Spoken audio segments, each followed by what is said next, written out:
First, the Arduino chip.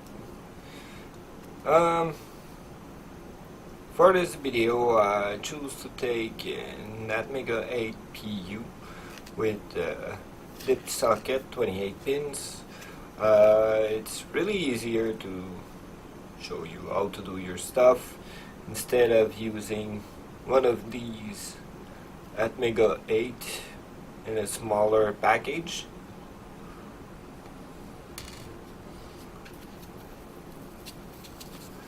Okay, first thing to do,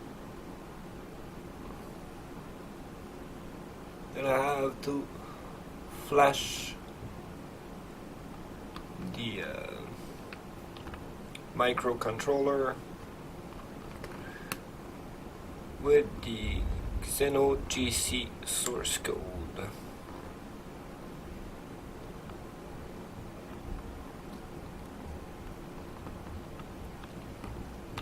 There we go. Very important. The dot must be on the left and the notch here on top. Don't wanna plug, invert any pins and short the microcontroller. For this project I'm using this eBay icsp programmer. There's plenty of other ways to flash a hex file on an Atmega chip. You can use another Arduino, or anyway, I'm gonna list a couple of different way to flash these chips in the video description.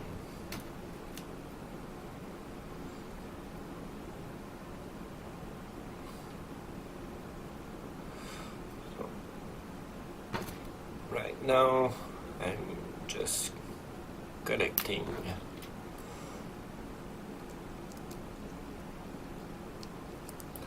wires I need on the icsp header.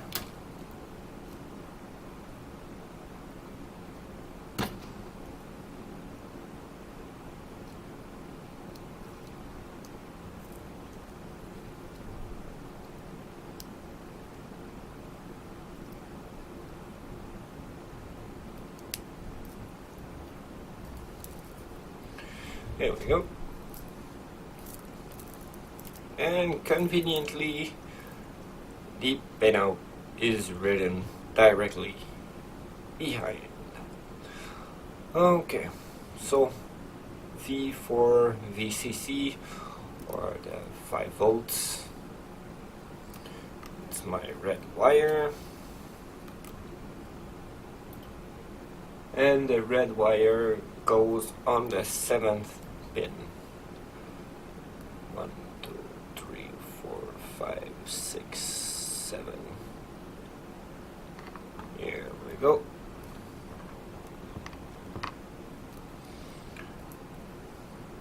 Next, it's MO for MOSI, and it's the brown one here. MOSI. It's the third on the right side from the bottom. So 1, 2, 3.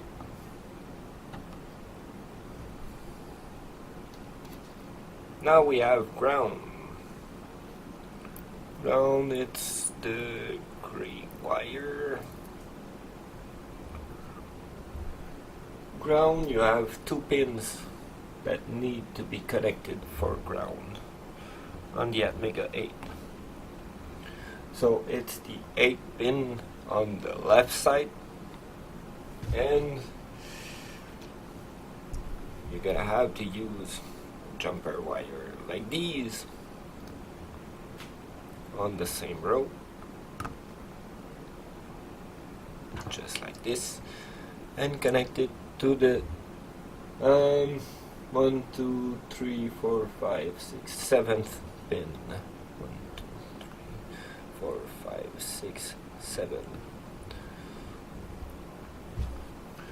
Now the ground wire is connected. Next, MI for meso. Meso, it's my white wire here.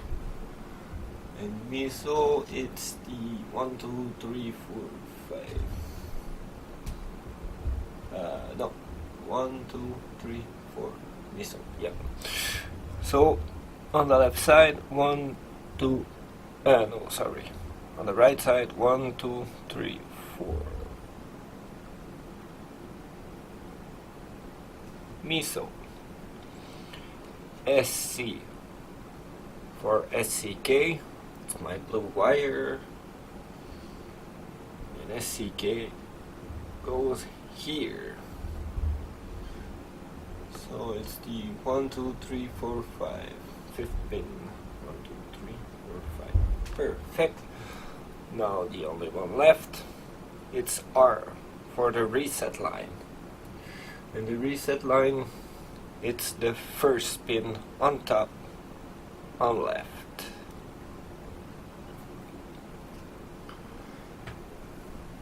Next thing to do is to connect your USB wire on the computer.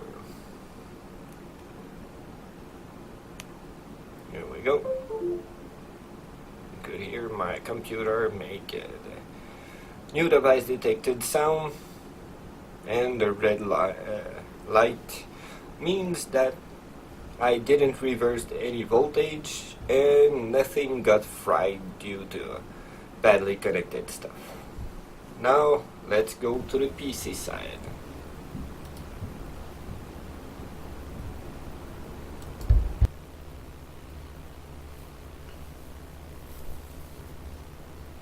Now on the PC side, download from the links in the description below the XenoGC source code, AVR-Dude SS, and the Adafruit driver if you're using the same SPI flasher as me. The link of this flasher gonna be also in the description below. So like any other standard installer, you just I agree, blah blah blah, next, and let it do its thing. But I already installed it, so same as AVR-Dude, blah blah blah blah blah, next, whatever. Okay. Now, AVR-Dude. On the programmer, you have pretty much every single programmer that can fit with Atmega based chips. So choose the one you have yourself, and if you bought the same as mine, it's USB Tiny Simple USB Programmer. So here on the port, obviously it's USB, and you don't really need to touch the rest of the programmer box. To check if your connection is good, I'm gonna click here on detect, and detected at Mega 8. That's perfect. It means that the connection are good, and also both the SPI programmer and the Atmega chip are working great. So that's good news. Okay, next, the fuse bits. Set them to 84 and D9 and click on the set fuse box. Write it. As as you can see here, verifying D9 and verifying D4. Everything worked.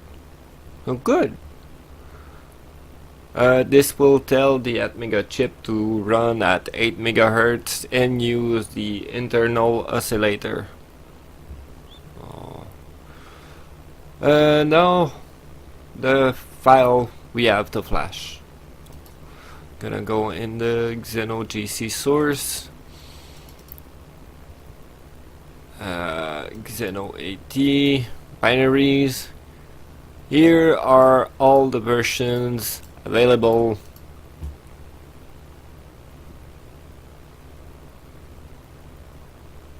For the chip. So depending on if your system is PAL or NTSC based, like a European console or a US console, those versions will not work on every system. I'm gonna show you the chart right now.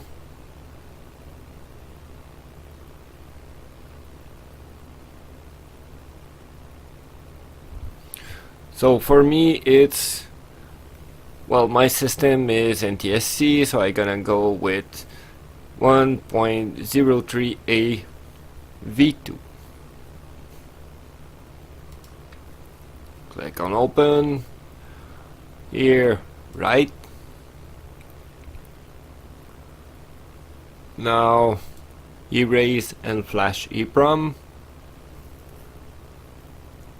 and program.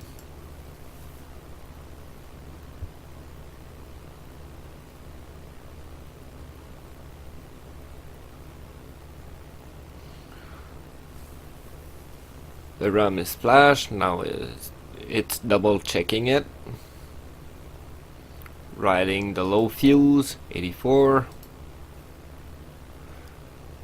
Oh, and the programmer ran out of memory. So yeah, those things can happen. So if this happens to you, you just have to go here and write them manually. And now it worked. Okay, so that's pretty much it for the PC side of things.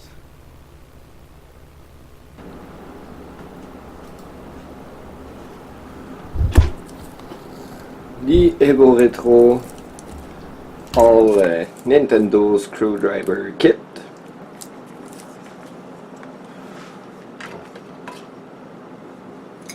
Let's open up. This is brand new.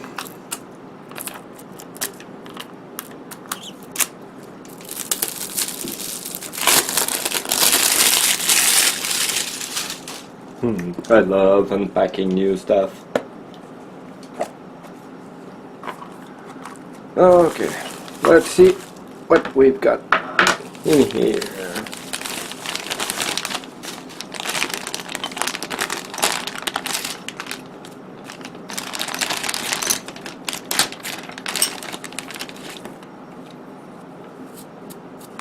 We got this.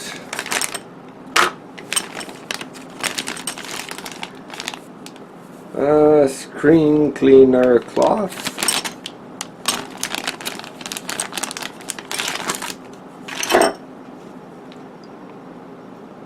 A small shape screwdriver and a 3-wing screwdriver. Cool.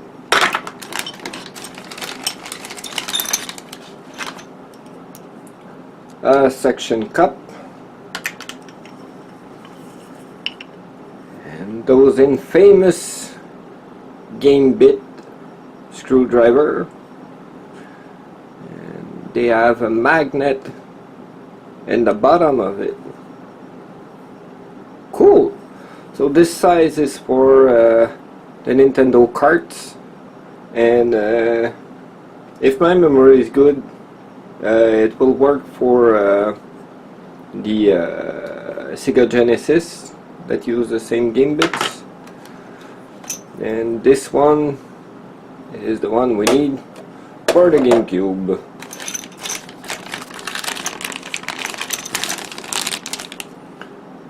An anti-scratch pry tool.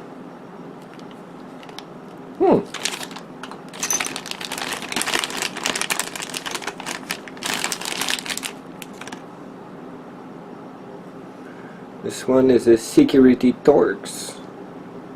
Yeah, you have the hole in the middle. Cool.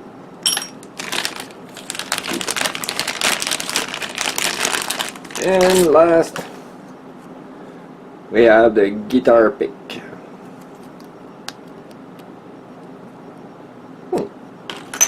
Oops. Okay. I know that you can find on eBay those game bit adapters that you can put on a screwdriver, but those are not long enough to go through all the thickness of the GameCube.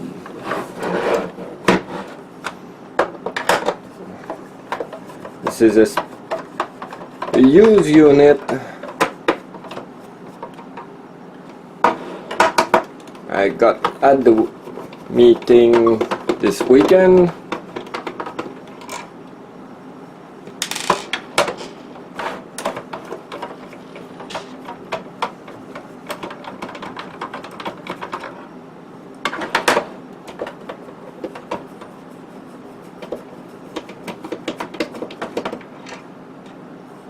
Here we go.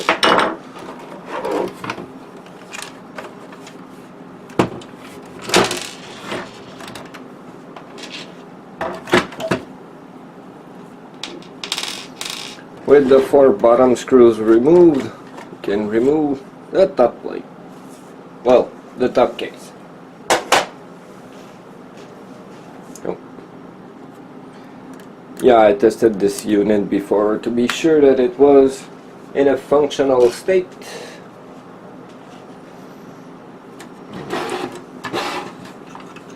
The front controller panel, pry it off front like this. The back panel, and just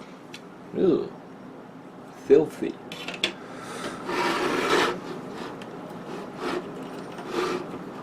Power connector.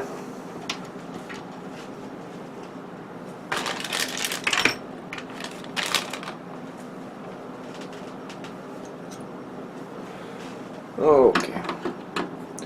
Remove the 2 screws at the end of the fan hub and power switch assembly.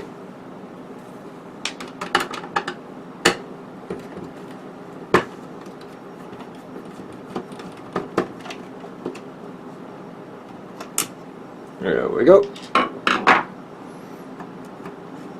And now you can take off the fan, the DC input, and the power switch.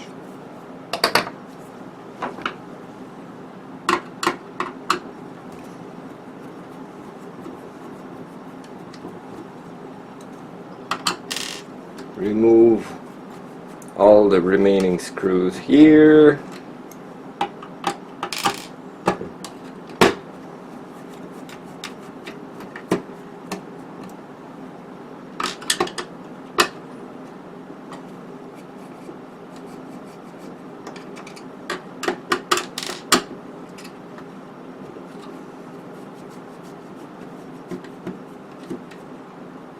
Just like this. And I think Nintendo was scared that something goes loose. Seriously. They put way too much screws than necessary on that little system.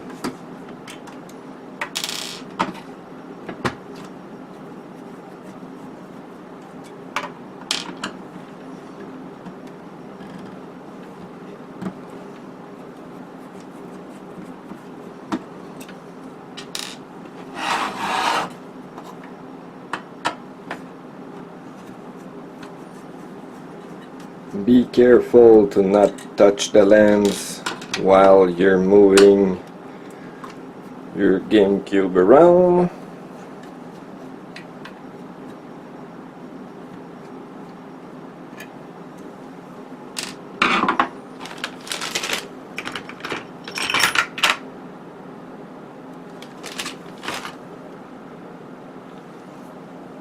And why not use brand new screwdriver for the last 4?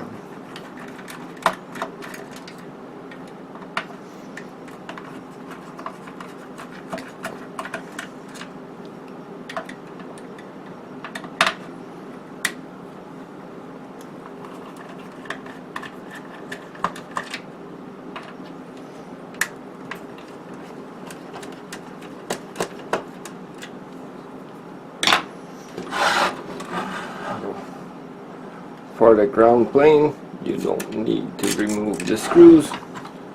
Well, obviously you have to unscrew it, but I mean, they follow the bracket. So you just have to pull the bracket right off, and it goes. Now the CD assembly, just have to wiggle it until it comes loose. Move this away.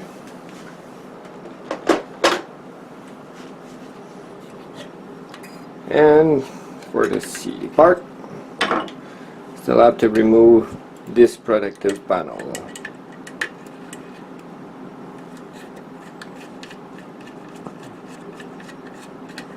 Loosen up the screws on the bottom of it.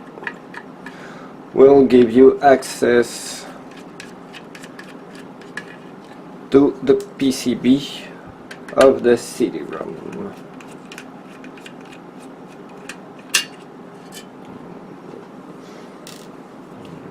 Go.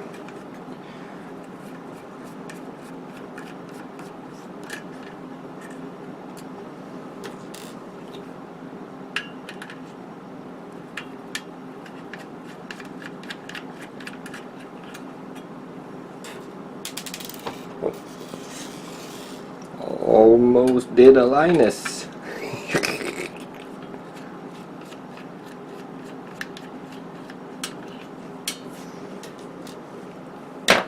Okay, now that all the screws are removed, just pull the shield. I'm gonna move it away once more.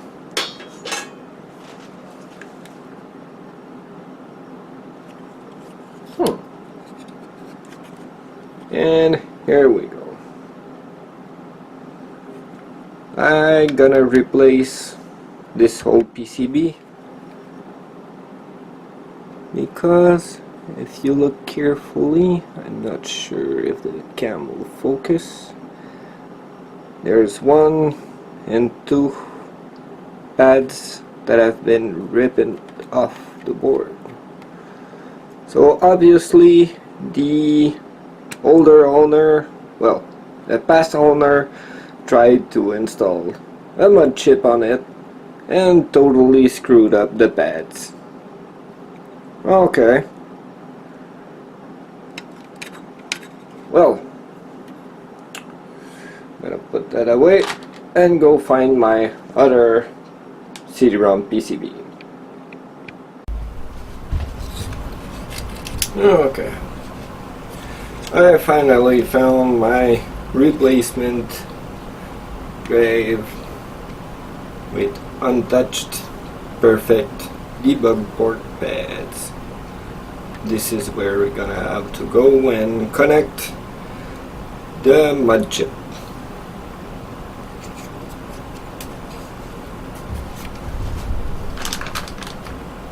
Speaking about the mud chip, it's gonna be time to prepare.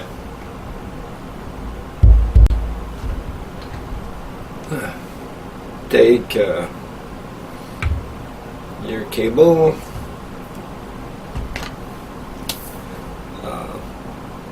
this one I got it by cutting the connectors on an old IDE drive cable from one of my older PC. So split it to have 4 wires and 2 wires.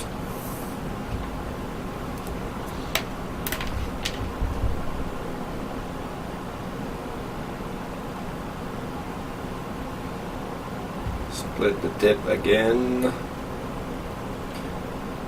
and remove about this long.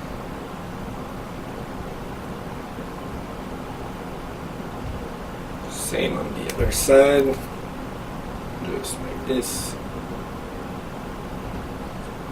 They are super easy to skin out.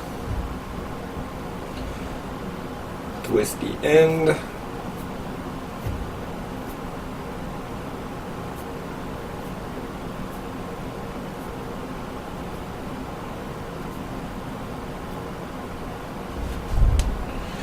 Just like this. Same for the other cable.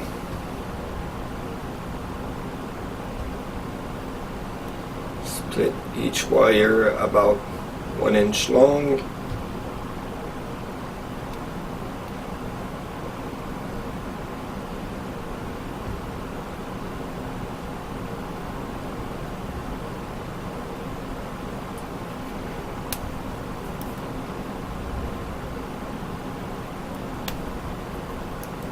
Strip the tips.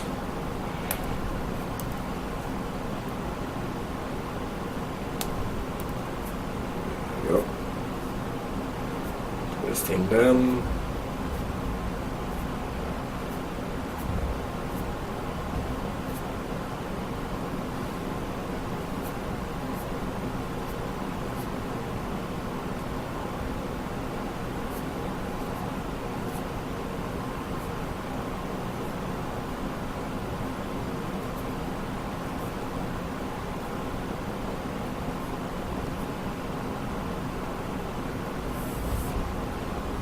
Okay.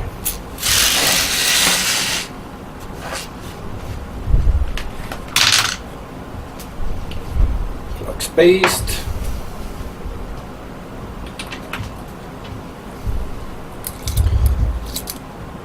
(67-33) ratio tin alloy.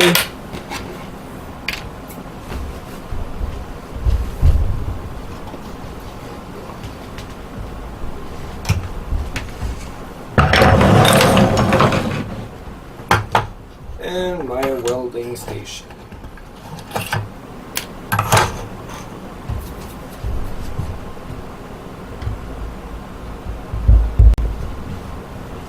Okay, got my sponge ready.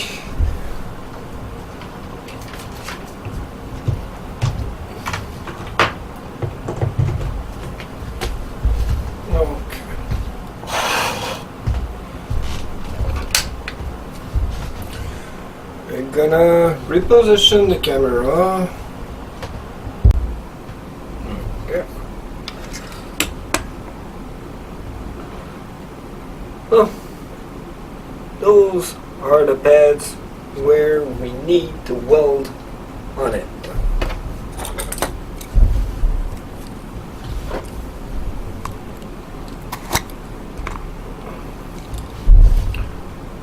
Taking up my flux paste a little bit on the tip of my lead.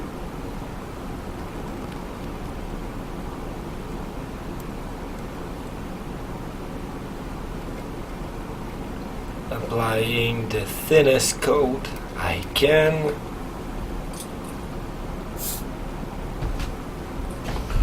Okay, now.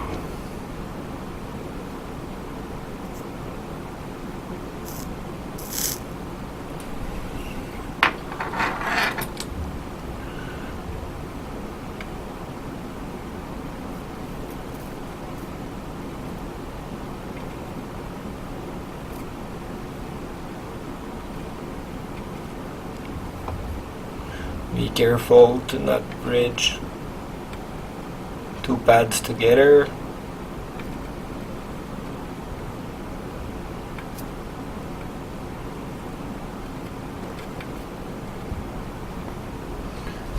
And here we go. Gonna clean with alcohol because flux can be electrically conductive on a very low level circuit.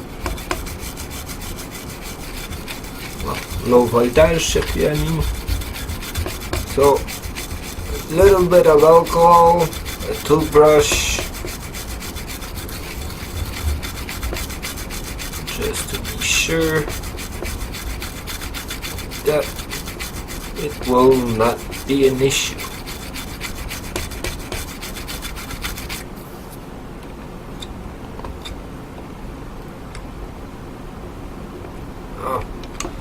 Clean. For the wire itself, just dip the tip of the wires in the flux. Take your welding pen, heat it until the lead sticks to the wire.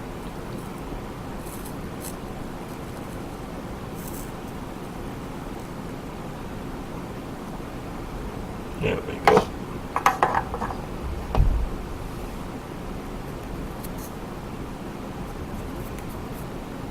Clean the wire of all the flux excess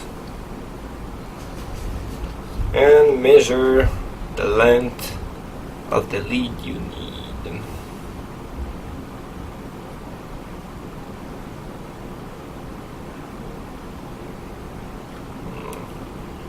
Trying to not hide the camera, but my wire is too long. A pair of precision cutters like this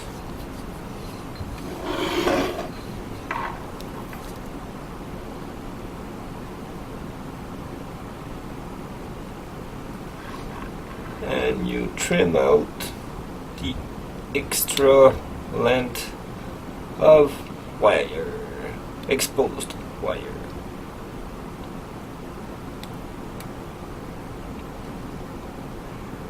There we go.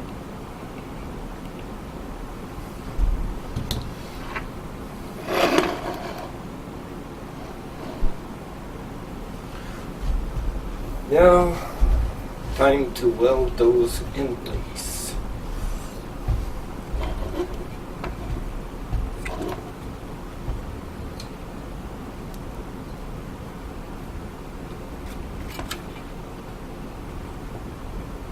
Put a little bit of extra light.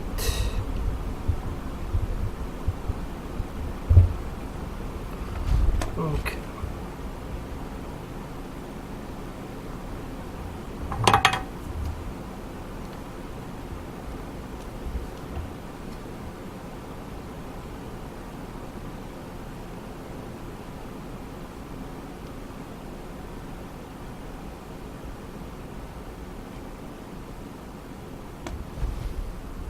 Go.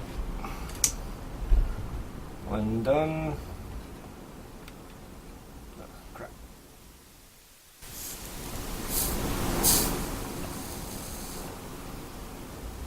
Okay. Try number 2.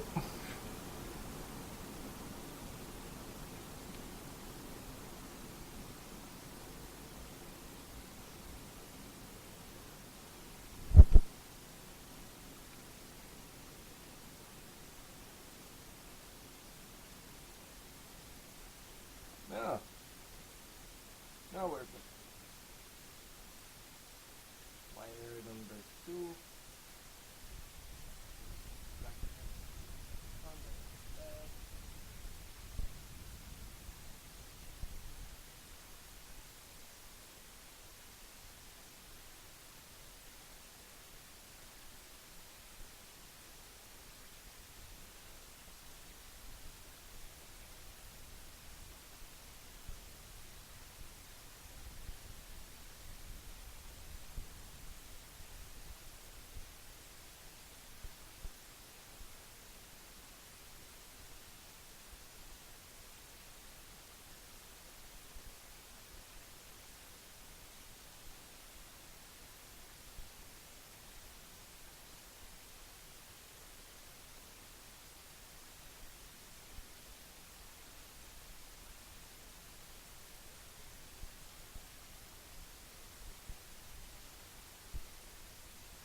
Okay. Gonna zoom out.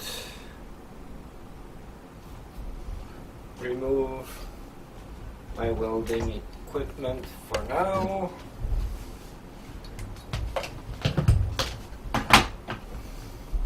Because the next step is to tune the little potentiometer right here.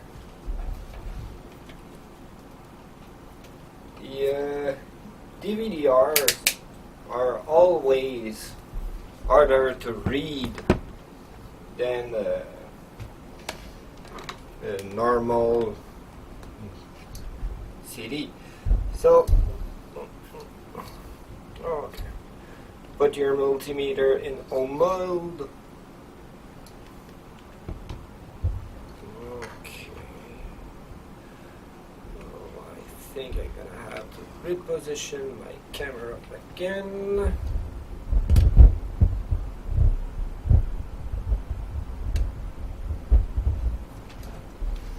Here we go.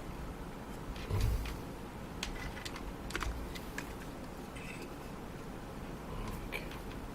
So you have one contact point here, little metal part, and you have two contact points here and here.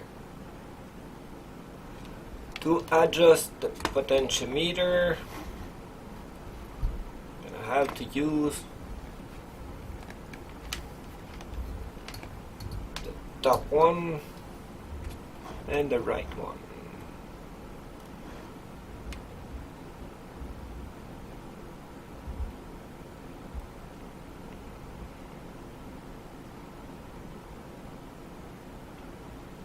Okay, so I'm already at 177 ohm.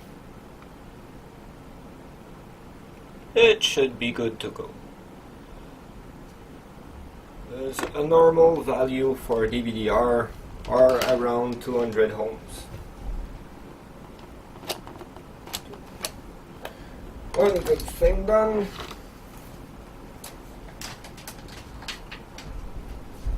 Now, time to wire the chip itself.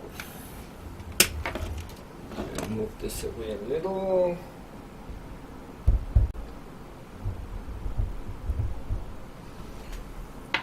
Now take your 28-pin dip socket. Be sure that the notch is facing here. And we're gonna cut some pins out of it. On the right side, we're gonna cut 6 pins from top right corner, because we will not use those in this project.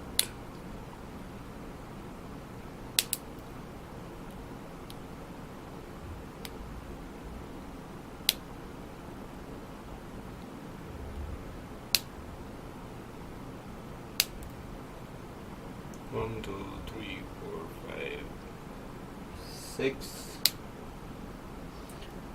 Leave the 7 pin. Cut the 8. Cut the 9.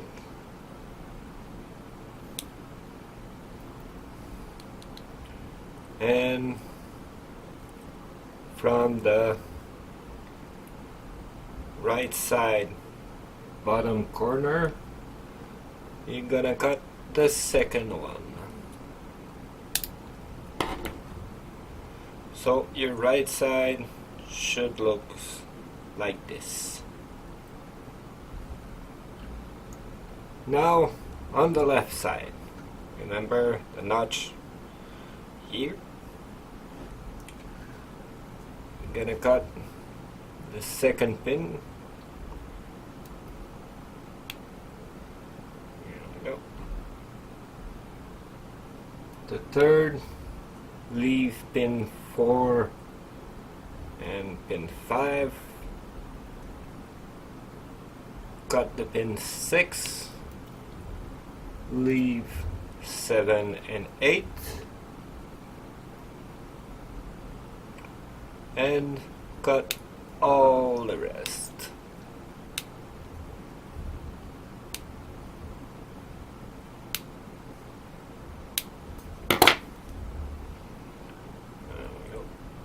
Right side,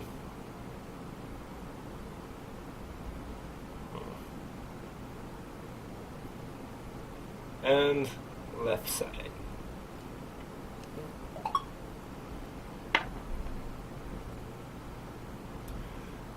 Okay.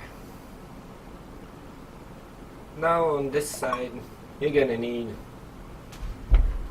well, from the original circuit, we're gonna need 3 extra wires.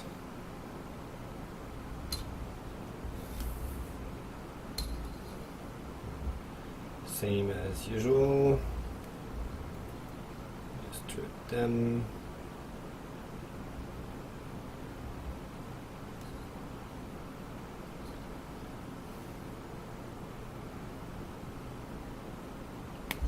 Remove the tip.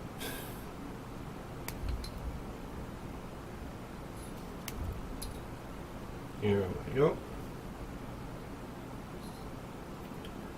Twist.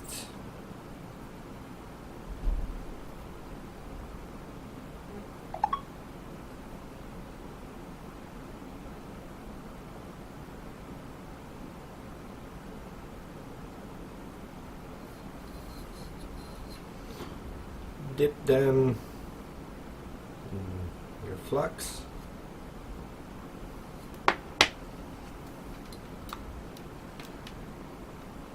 And get back your welding stuff.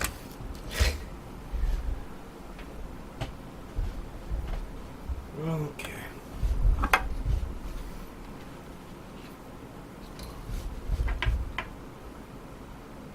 Pre-weld your wires. Be sure that all the lead flows through it and make some shiny little tips.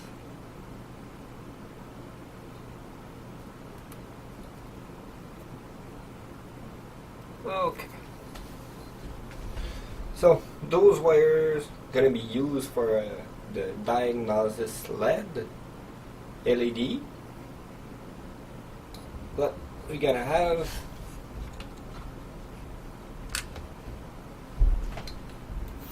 to join the power source from the DVD unit, CD, DVD, whatever. Okay.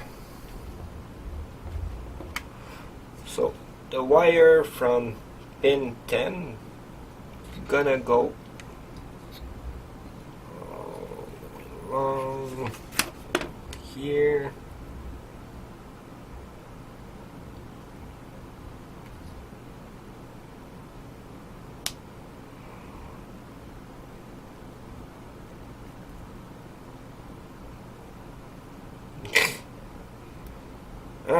Finally. Okay. So, yep. This one is my pin 10. I'm gonna strip just a little bit longer. There we go. Twist the tip.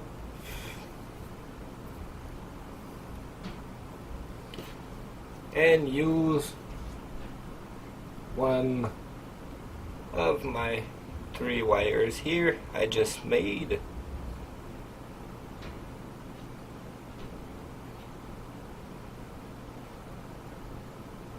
Twist both tip together.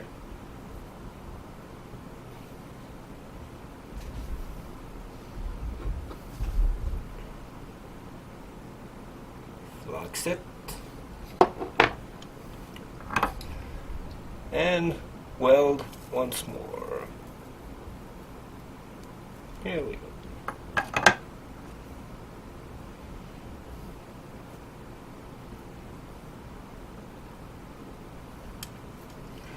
Now I have my joint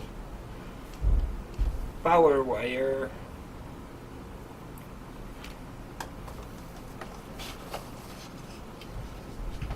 Next thing to do is to take shrink tube, 1/16 of an inch, and cut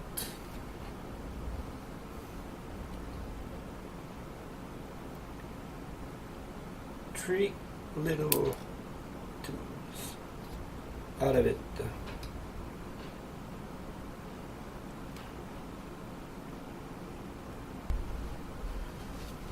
Okay, here's one.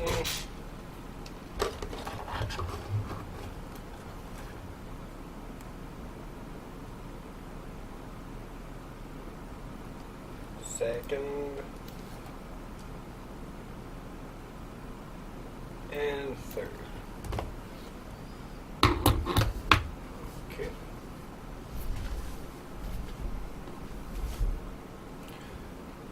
Now take your three little shrink tubes.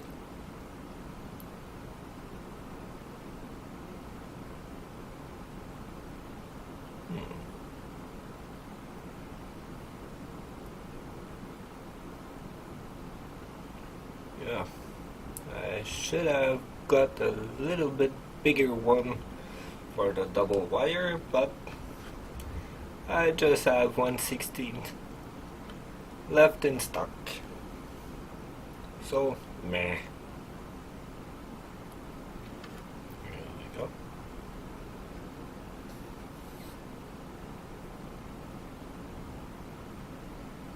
Okay.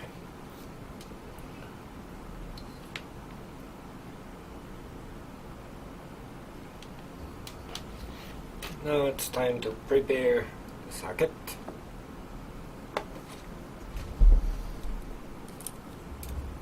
A little bit of flux going through each pin.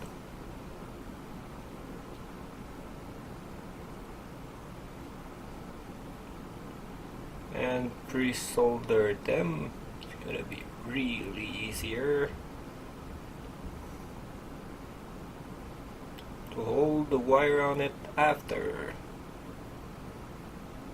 because those sockets tends to melt really quickly, so it's never a good idea to get a lot of heat for a long time on those things.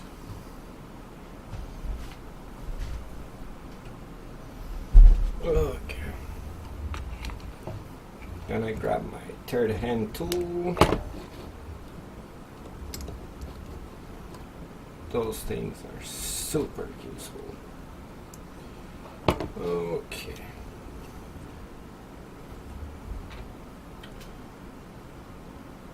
Now the socket.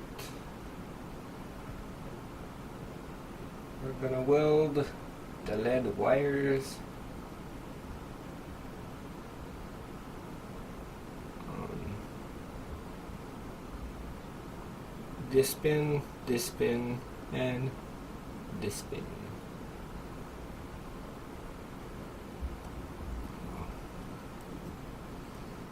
Snap it in my third hand tool.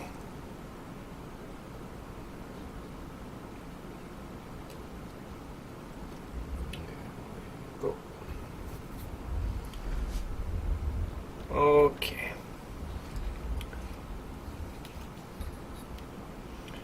Now the double wire, this one will go on the 1, 2, 3, 4 pin. Okay, 1, 2, 3, 4 pin. So this one. little bit of solder before. Actually, I don't have enough on my welding pen. Here we go.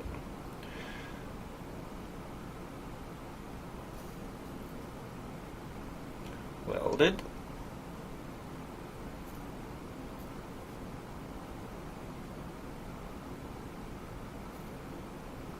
Welded.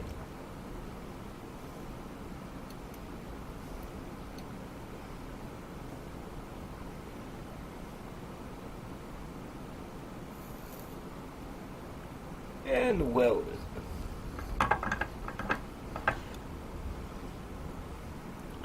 Now push the shrink tube over the pins.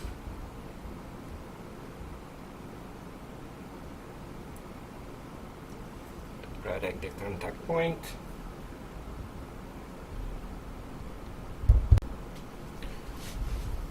Take a lighter and heat up the shrink tube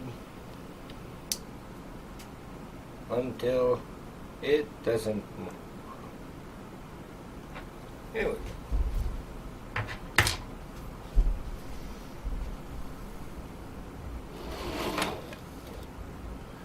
Oh, this part is done.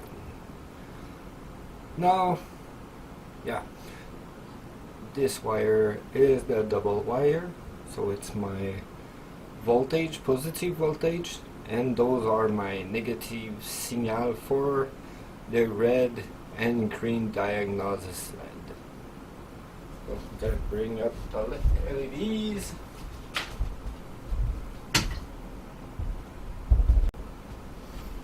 Okay, green and red LEDs. To find which pin is the negative and which is the positive, I'm always using one of these old motherboard batteries, a CR2025, or mostly any coin cell batteries like this will do the job, because they are 3-volt based, and usually a LED is 3.3 volts.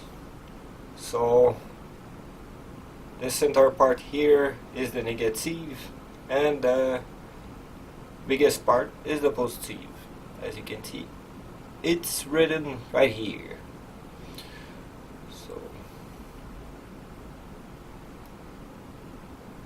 nope. Yeah. Short leg is the ground pin, long leg is the positive. Okay. This is where the 200 ohms resistors comes in. Take one. Take your LED, the positive leg, it's the longest one. I'm gonna shorten it.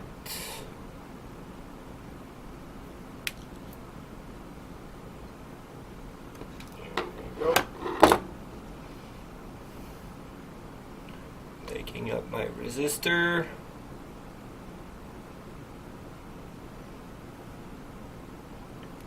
And just like this.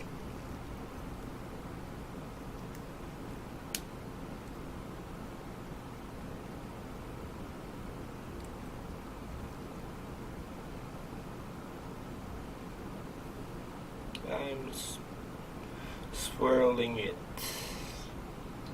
Okay. Time for some flux.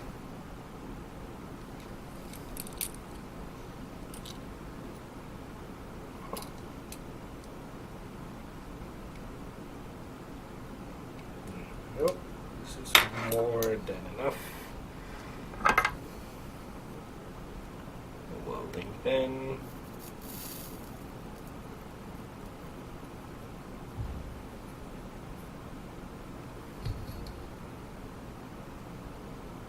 well, okay, it doesn't move anymore.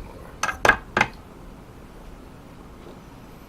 I cut the extra of the resistor like this, and we have one led done. Okay, now time to prepare this second red LED. Nope. Here we go. So longest leg is positive. Okay.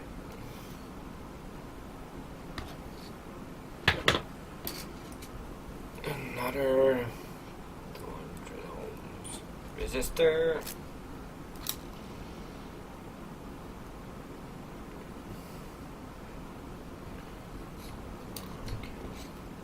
Same as earlier. Gonna cut the extra length I don't need. Oh. Take the resistor.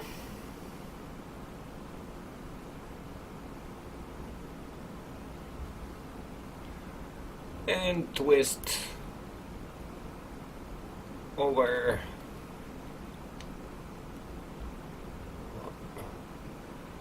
the pin.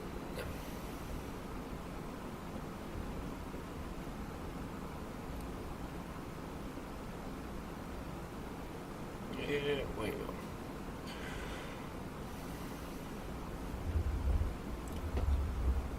Again, cut the extra length. There we go.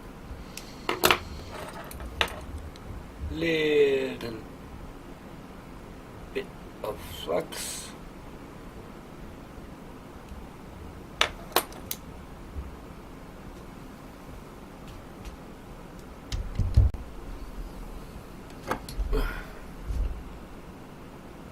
Oh, enough here. Okay.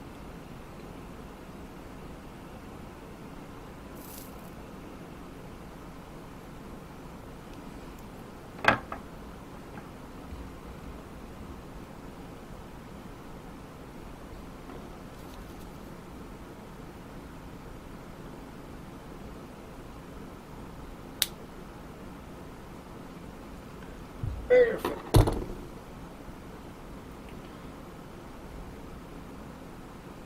Now we have both LEDs prepared to receive a 5-volt signal.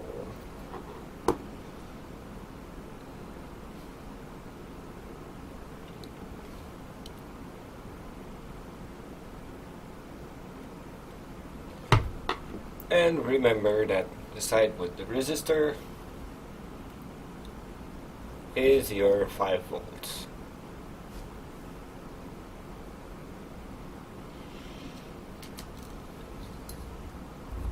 Okay, this one is the positive, and let's check on the diagram. Right side is red and green side is on the left, so green and right. Same as always.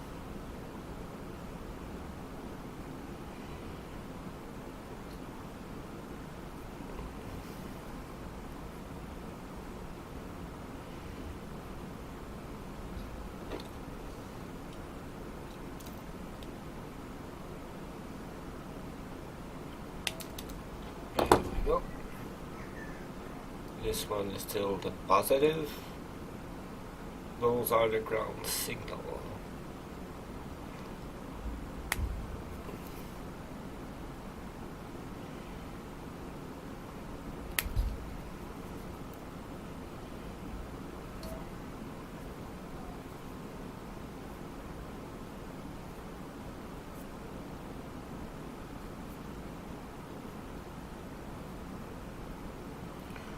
Okay.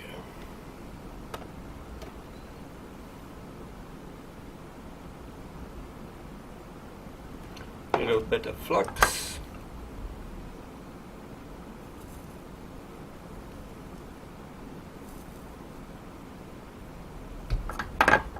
Add a little bit of solder.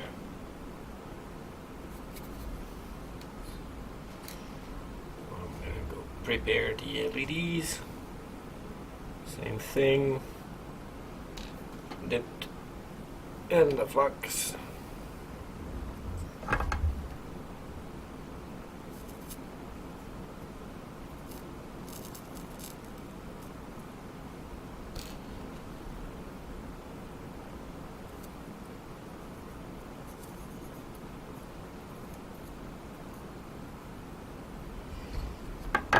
Okay.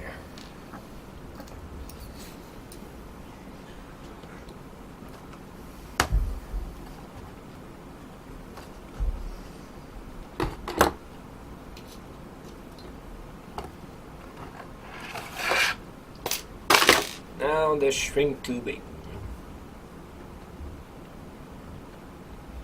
Obviously you want it to cover the whole wire, well, the metal part, plus a little bit of extra for the junction itself. I'm gonna cut it right here.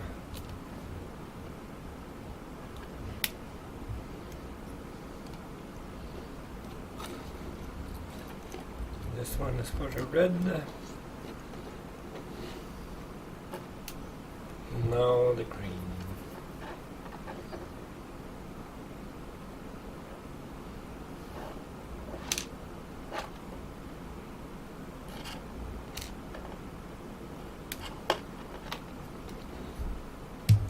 Okay. Let's start with the green.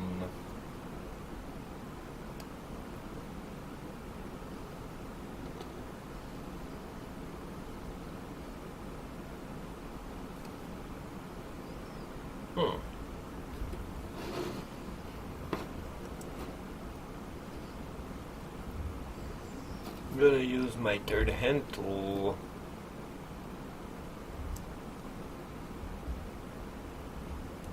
Okay.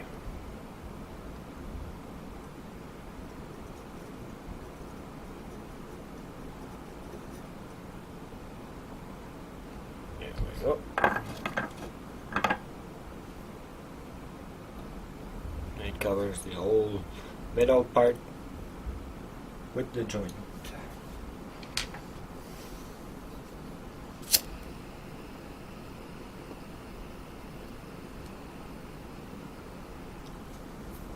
Perfect. And one done. Next one. Red LED. Okay.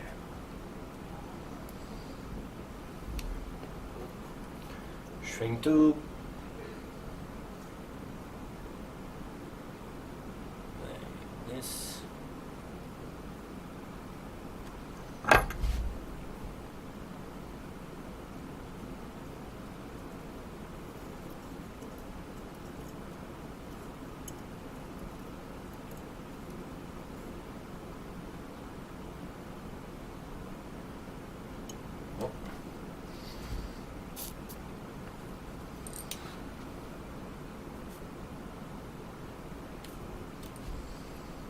Okay.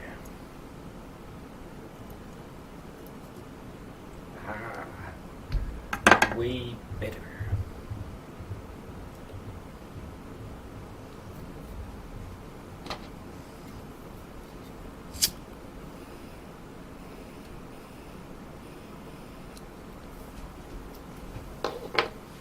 Perfect.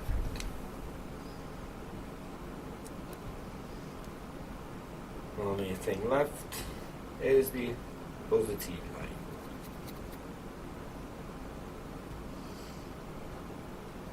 Okay.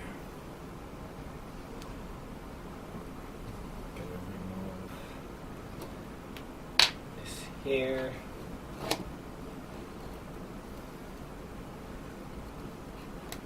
Position my gator clips.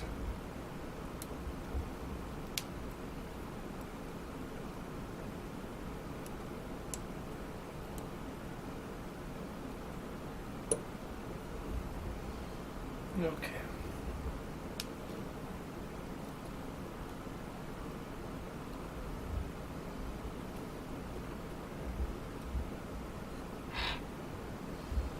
Now what I'm gonna do is to take my positive wire, bring it to my red LED, then run a second wire from my red LED to my green LED, and then run again a wire from my green LED to my reset line.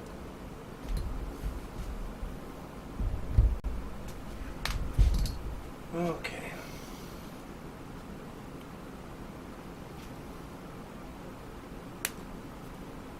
Oops, not enough. Still not enough. Dang it. Okay. Twist.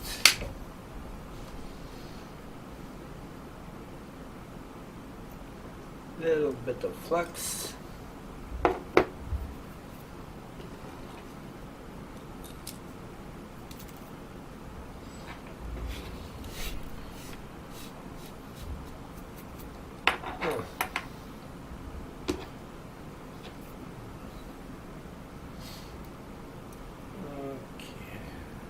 Required length between the two.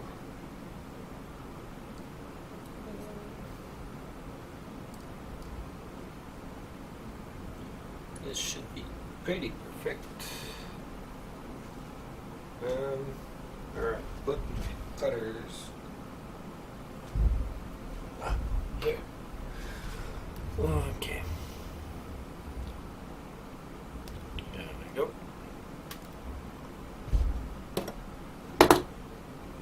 Same as usual.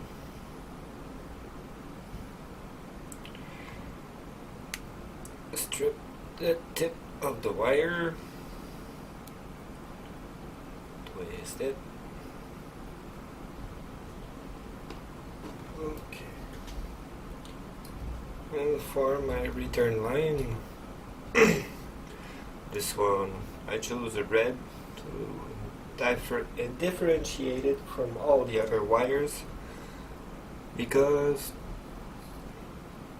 this one gonna go through a 1K resistor on the Arduino chip and can be used as a manual reset line for the modchip itself. But right now I'm not gonna put a switch on it, but I want to have the possibility to do it.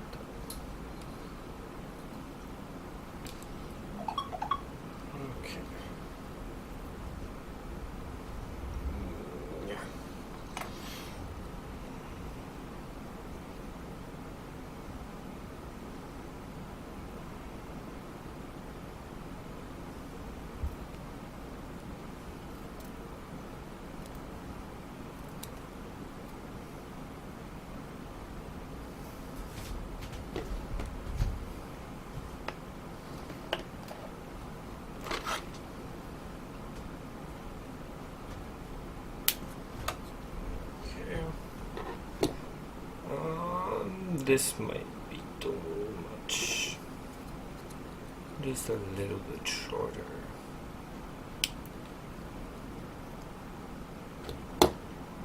Yeah.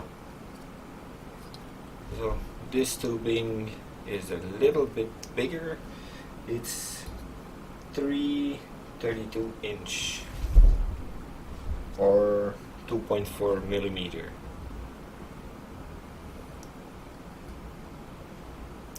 Okay. Oh,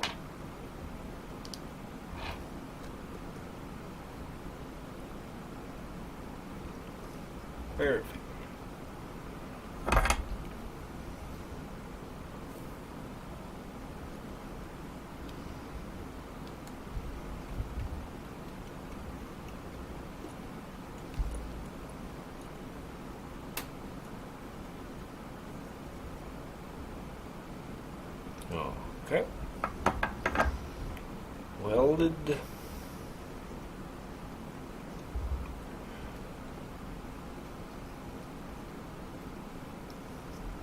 Or soldered. I'm not really sure. Oh, I'm supposed to say that in English. But I'm a Frenchie, so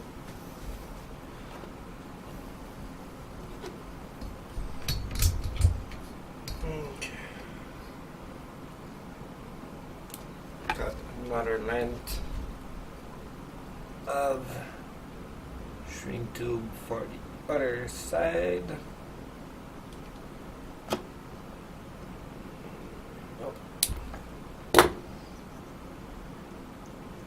Yeah, that's better.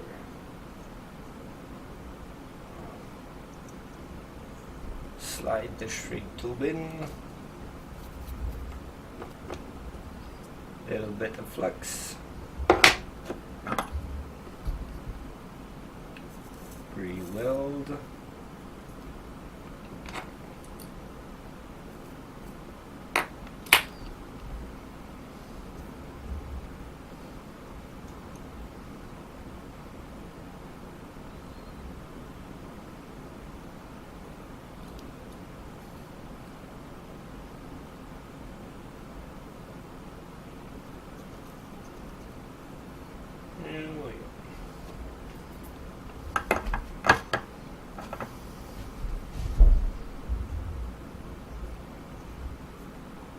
Good. Now both LEDs are ready. Okay. Heat up the shrink tube.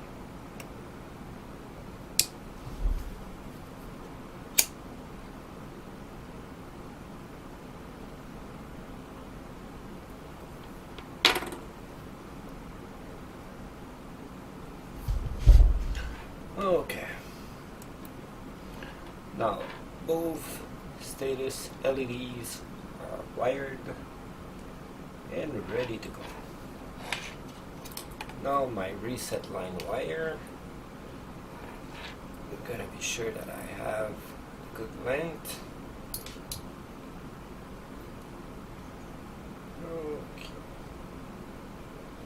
And it goes on the left side first pin, right about here. And I have to add a resistor on it, so I'm gonna cut it here. Perfect.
On the reset line, you have to add at least a 1K pull-up resistor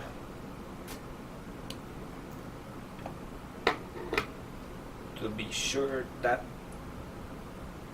no electricity or static or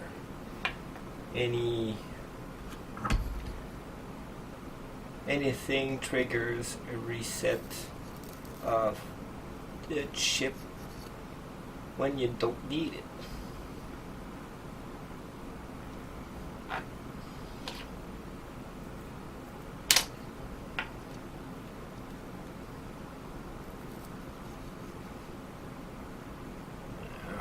Good.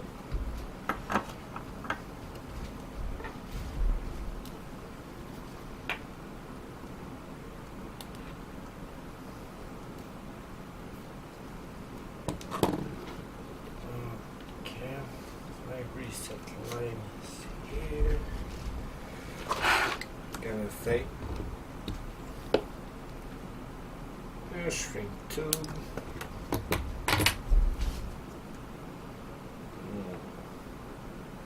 Too long. Okay. Well, this should do it.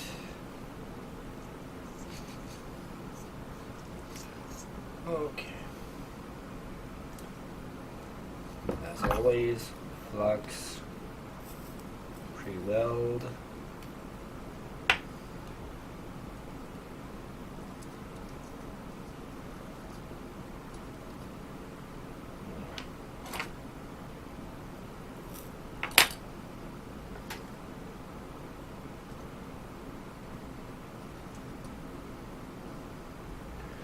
Perfect.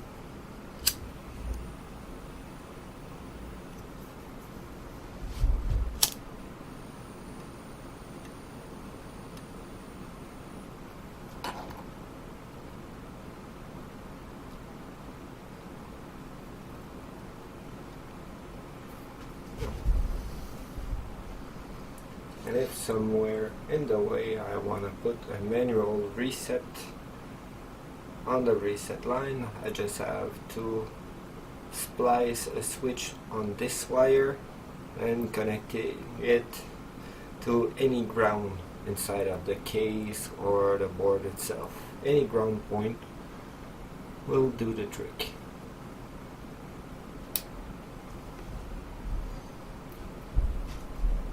Now, one of the last stuff to do. This one is pretty short. Okay. The last pin on the left side. The last pin is ground wire. I'm gonna take this shorter one because there's a ground pin on each side of the chip. So basically this one gonna be just a jumper wire.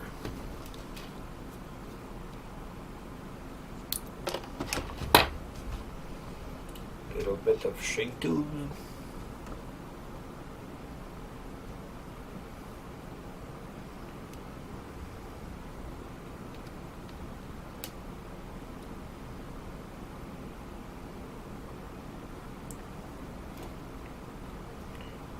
And solder it on the last pin of the left side.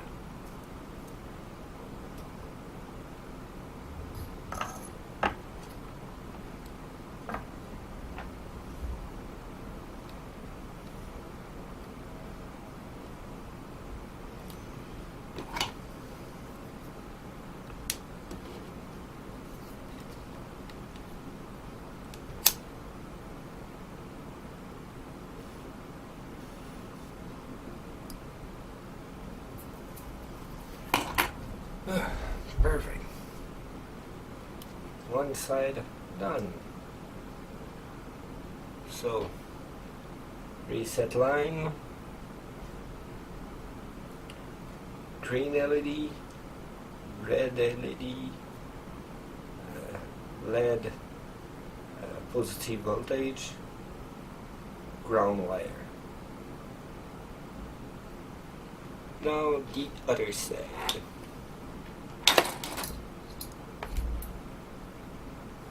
Okay, where's my notch? Okay, my notch is there.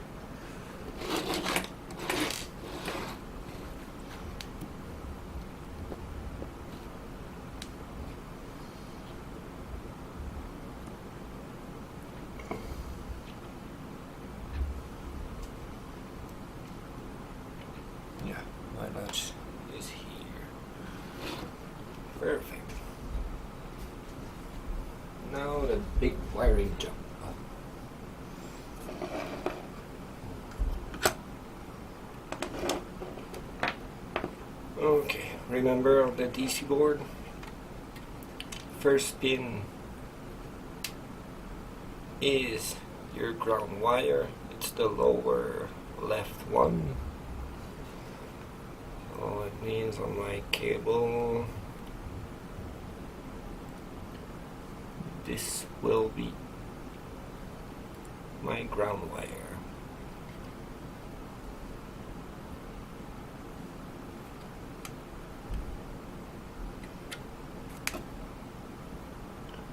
Splice it up.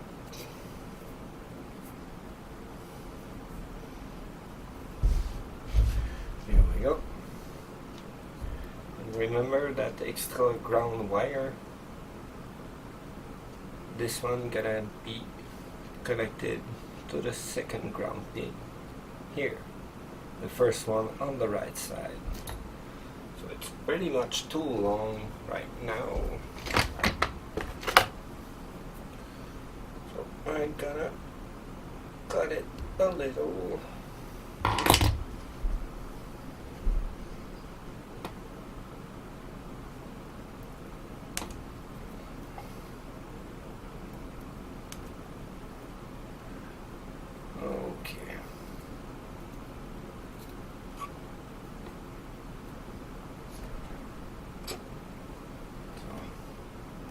Twist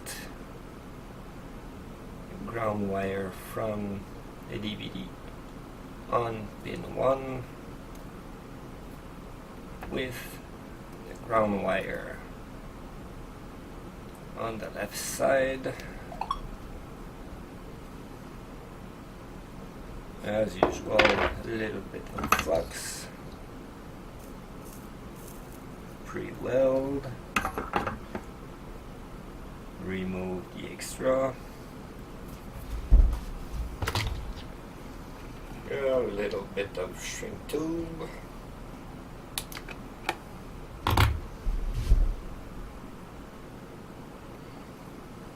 There we go.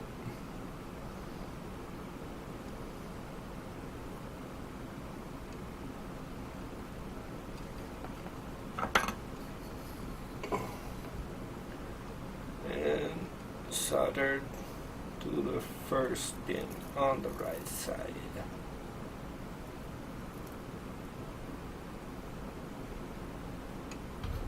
Okay.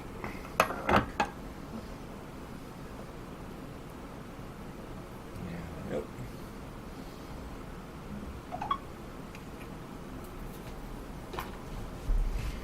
Heat it up a little to shrink the tube. Perfect.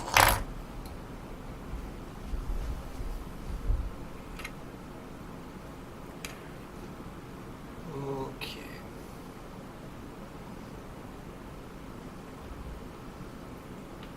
Now pin 2 will be the second wire here.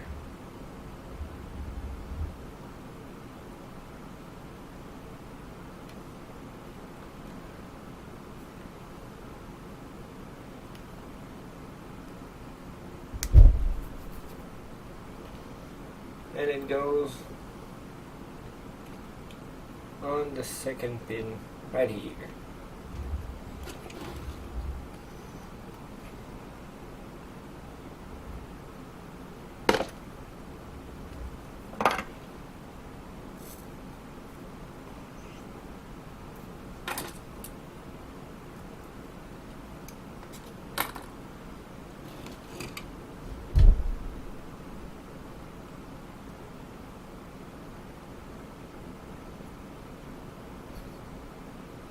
Oh, forgot the shrink tube.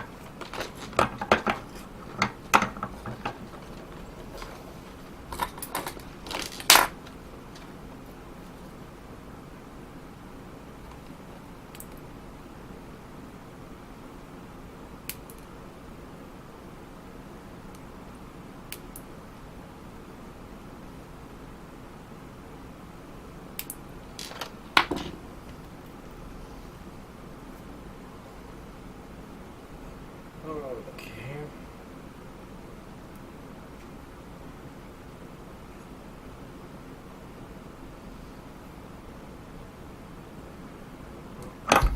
goes right here on the second pin.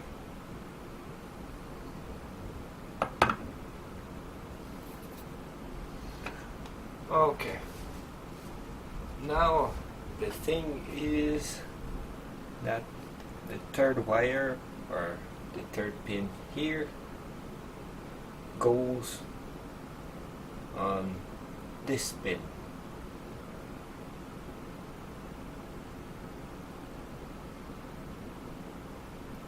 Oh, instead of going logically like this, it goes here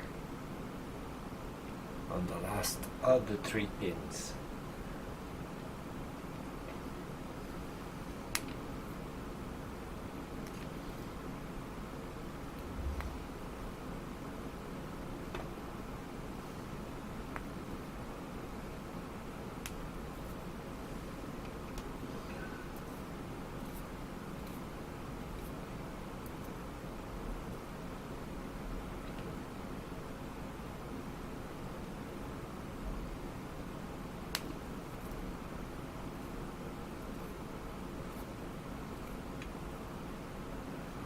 Okay.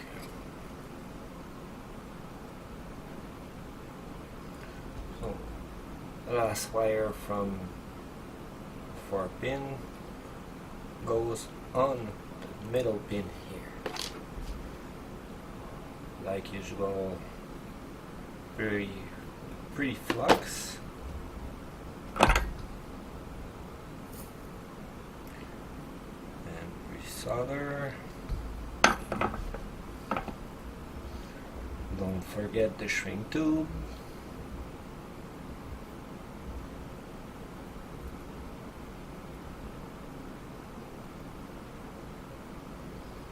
Okay. So last wire goes on the middle pin here.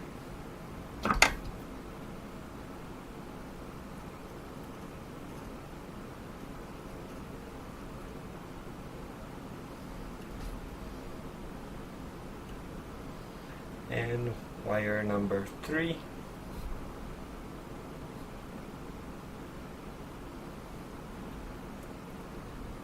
goes here on the last of the 3 pin block.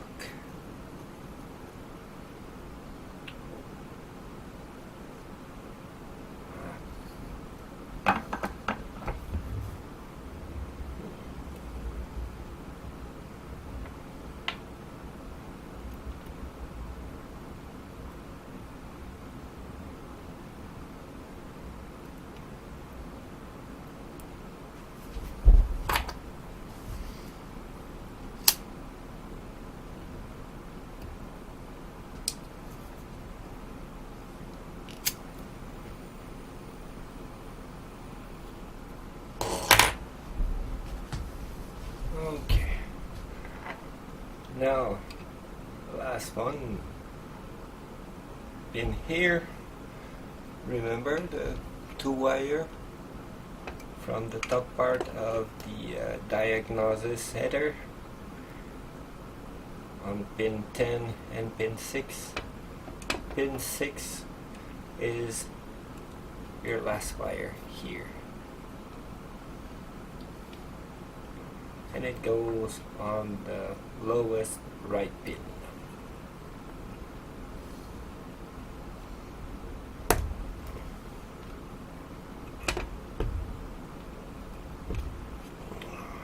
Dang it.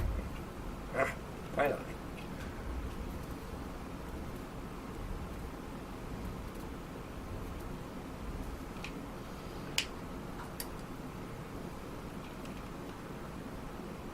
Shrink tube.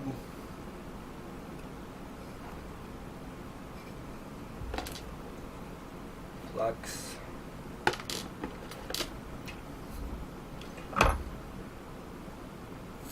Solder.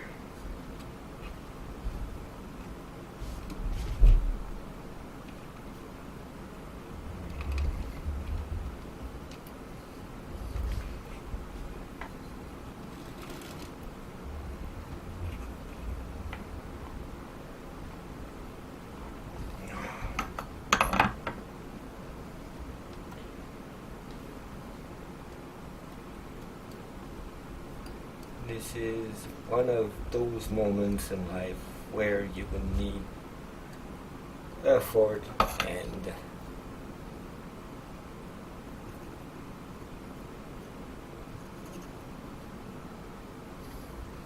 okay.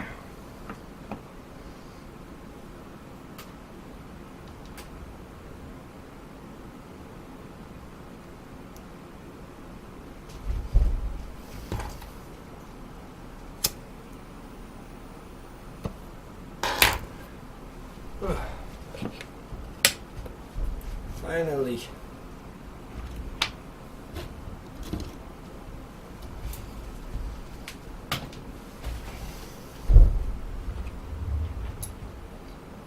All the welding is done.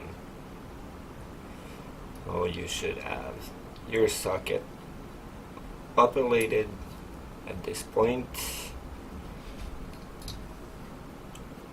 Have your diagnosis LEDs connected and all your wires soldered to the diagnosis connector. Now it's about time to put that freshly flashed at 8 chip in the socket.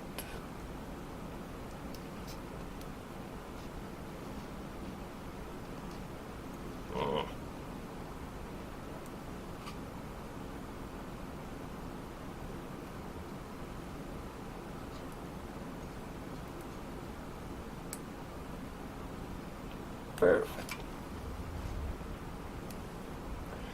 And those antenna chip are reflashable, so that's why I'm using a socket, because if I need this exact chip for another project, because anyway it's Arduino compatible, I can just remove it, use it in another project, and reflash the GameCube modchip file on it after when I don't need it. So, perfect.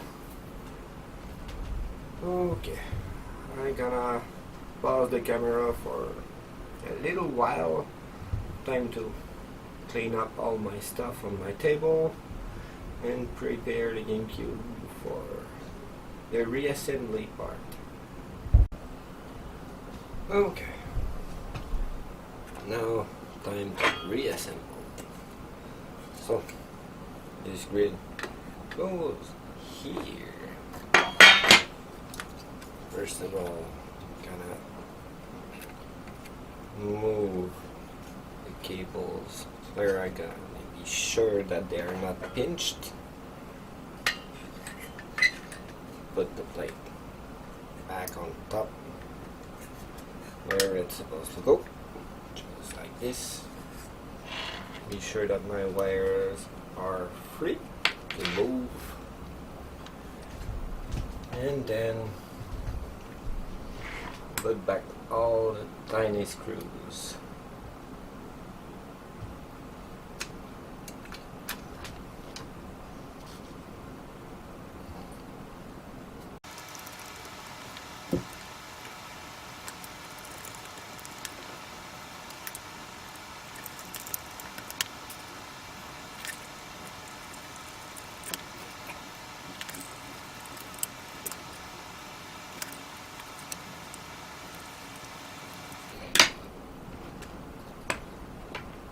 Now, one thing I want to do is to have my diagnosis LED visible from outside the case. There's a neat little trick that you can do just right here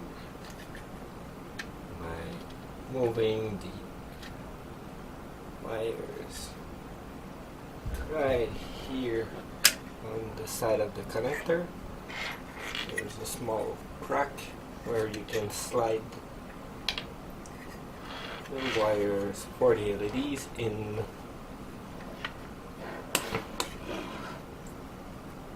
Bend them to 90 degrees.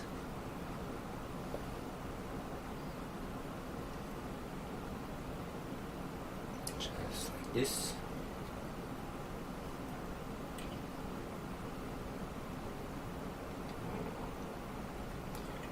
And you can put them in the vent holes right here.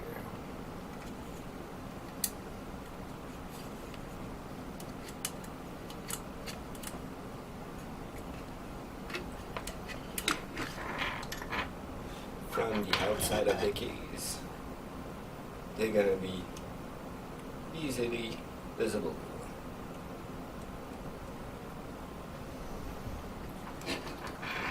Okay.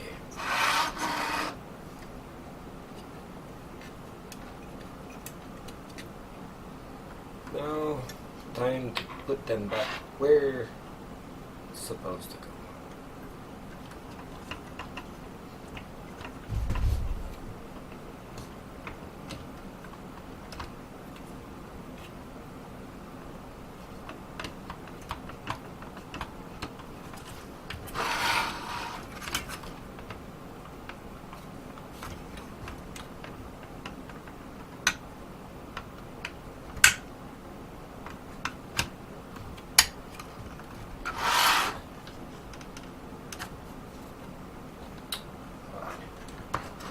My red LED folded.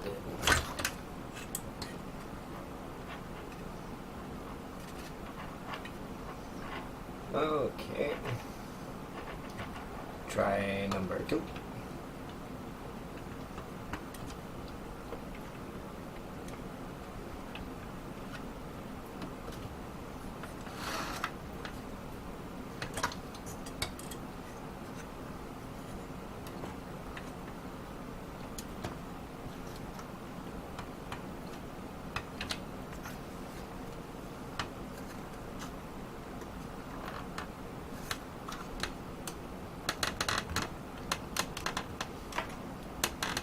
Oh, damn it.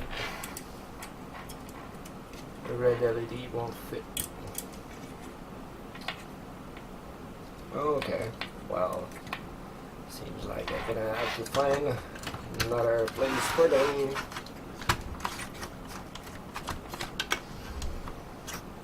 Okay. Just for testing purpose.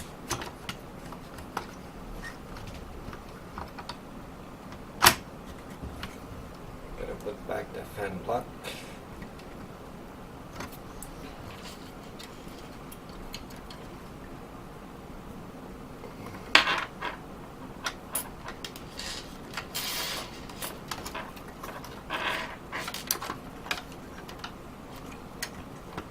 Reassemble the front panel.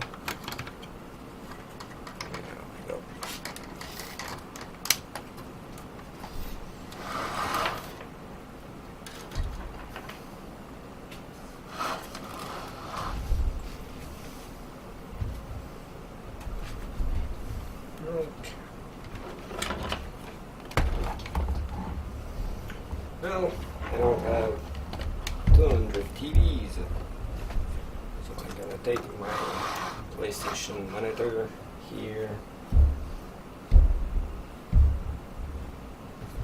Okay. Audio video cable.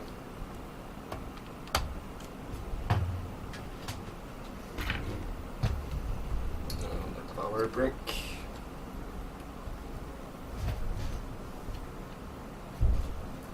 And a copy of Mario Sunshine.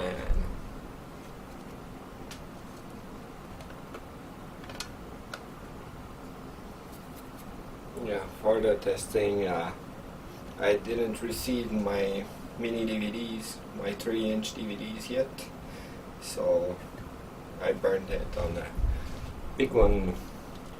And here you have 2 levers.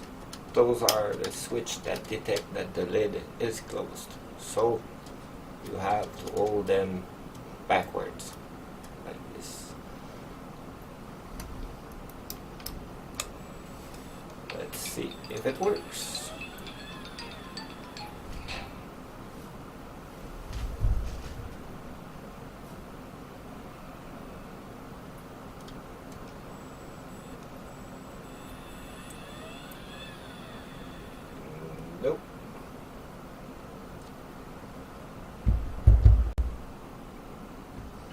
Okay.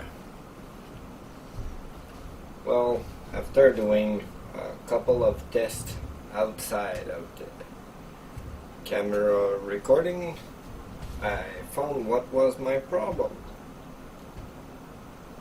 I simply didn't flash the good XenoGC version on my board. So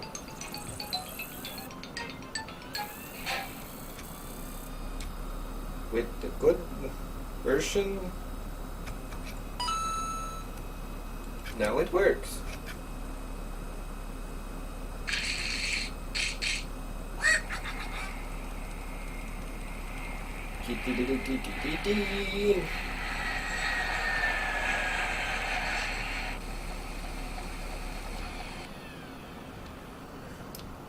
Okay.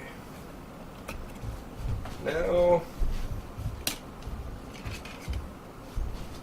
time to test with an original game, just to be sure that we didn't screw up the laser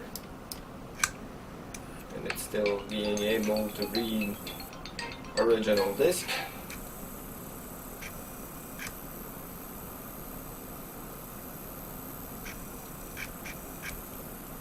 And yes, it still reads. Perfect.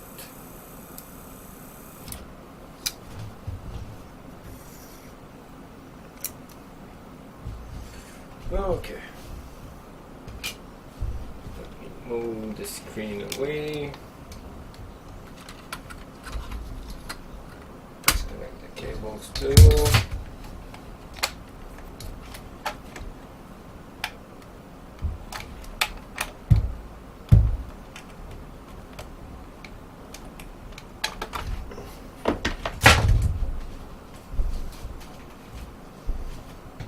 Okay, now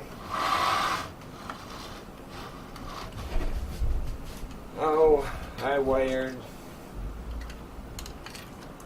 my controller.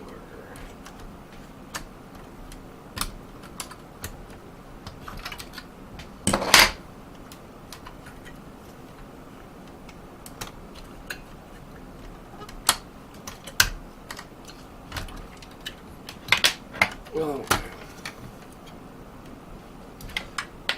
So, from the front part, wire them through the right and drop the mega chip right next to the video connector. Then lift CD-ROM assembly, put the wire under the switch prong,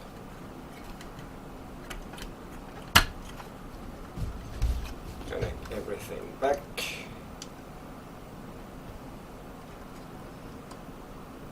make a loop with the extra wires, the extra length,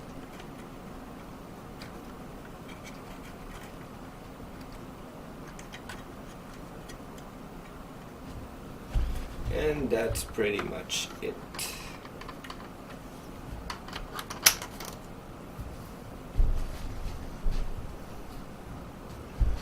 You can now reassemble your board.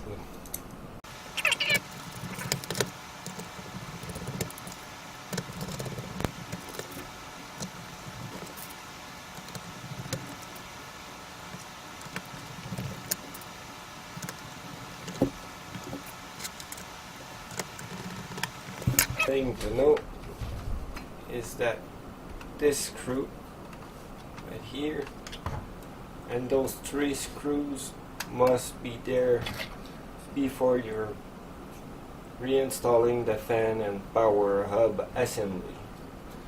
Otherwise you wouldn't be able to reach them.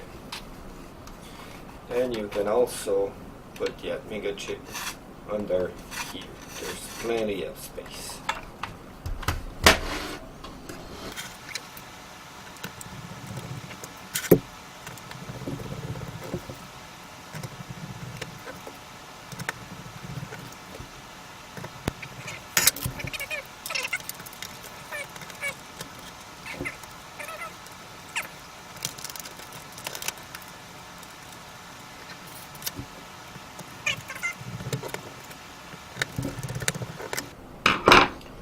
main power cable goes here.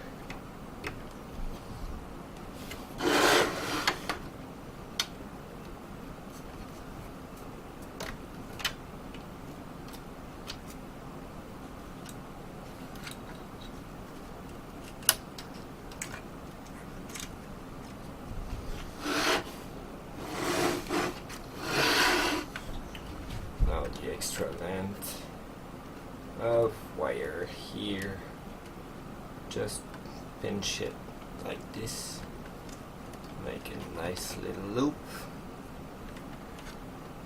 There we go.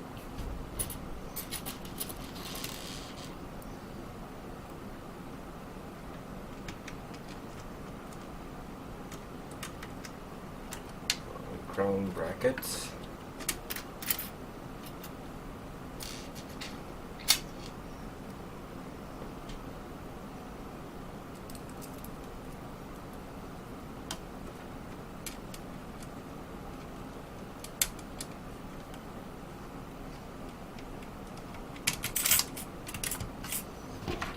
Yep.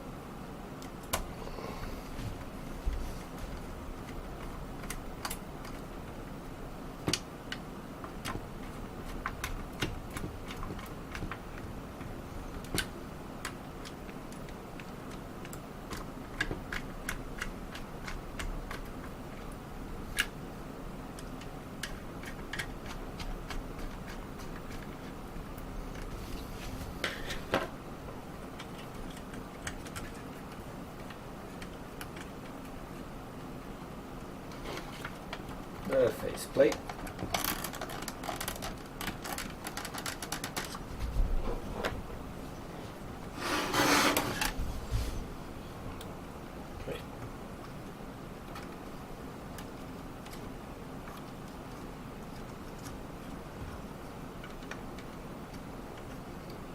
LEDs. Right about here.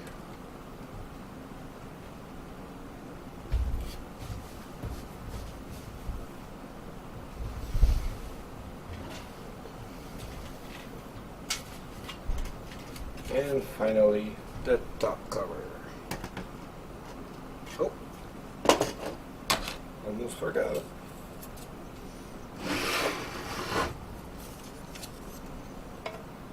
The power backplate.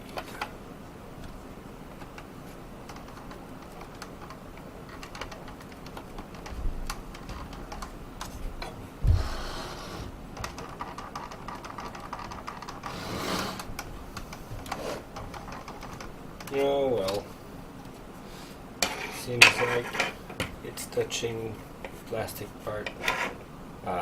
Here.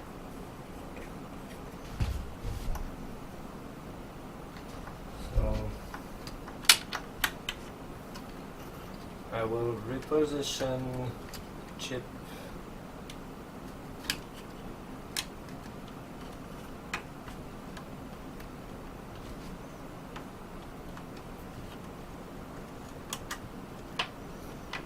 Right here.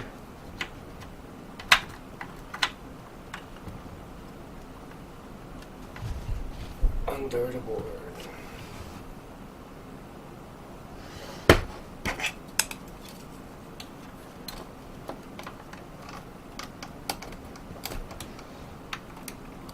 Here we go. Like a brand new. Well, a dirty brand new. Okay.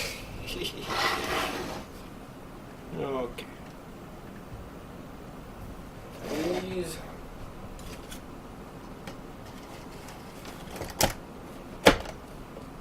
Top cover.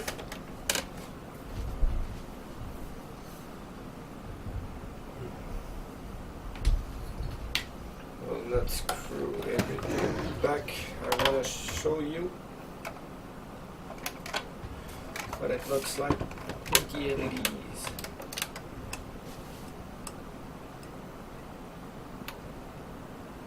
You see? Red and green.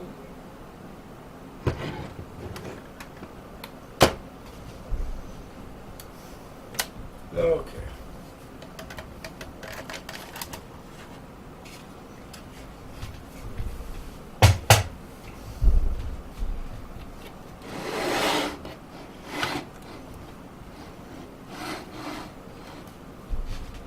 because I didn't receive my 3-inch disc yet, and I want to play a little with my new toy.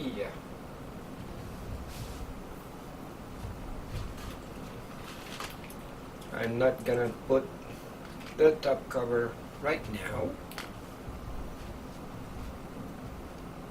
I'm just gonna tape some electrical tape like this.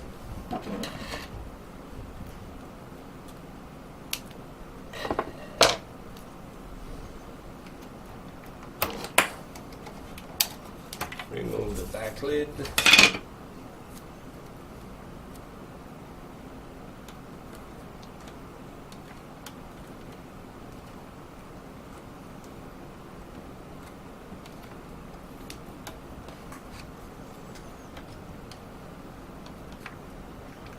And tape the switch in back position like this, so the GameCube will think that the lid is closed like normally. I'm gonna reposition the camera. Okay. So I'm gonna take my brand new GameCube controller from this video sponsor, evoretro.com.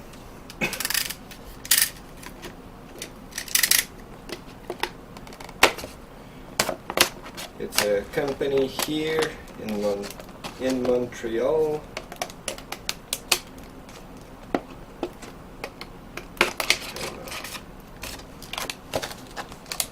I spoke a couple of hours with the owner of the company. He's a super nice guy, really kind. He was super happy to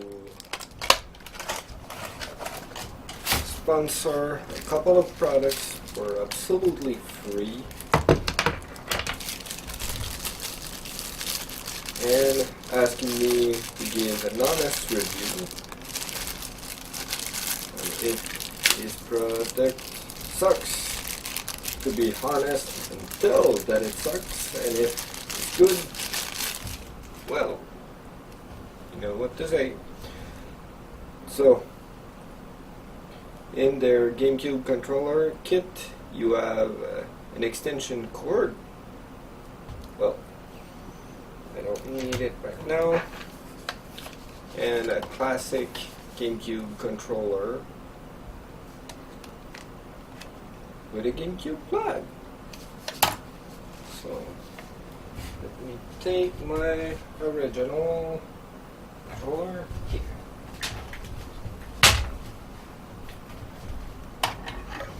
Okay, let's compare. Same shape, same design. This one feels a little bit lighter compared to the original.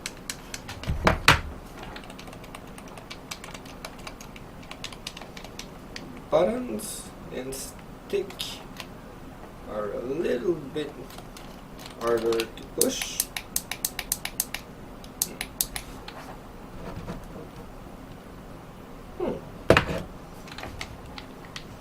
Well, I think that it's something that you can expect from a brand new controller compared to a controller that is from 2006. To have the button stiffer than the original.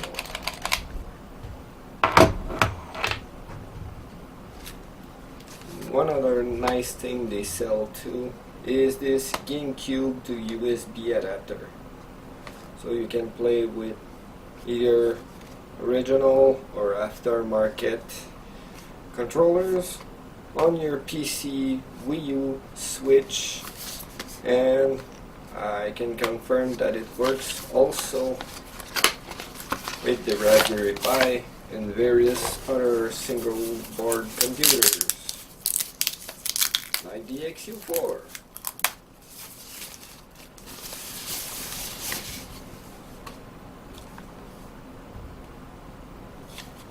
Cool. You have a turbo function, so switch or Wii U or PC, and you have your 2 USB plugs. Sweet.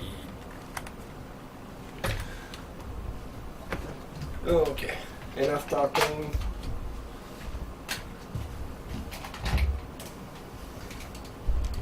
Or playing.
Well,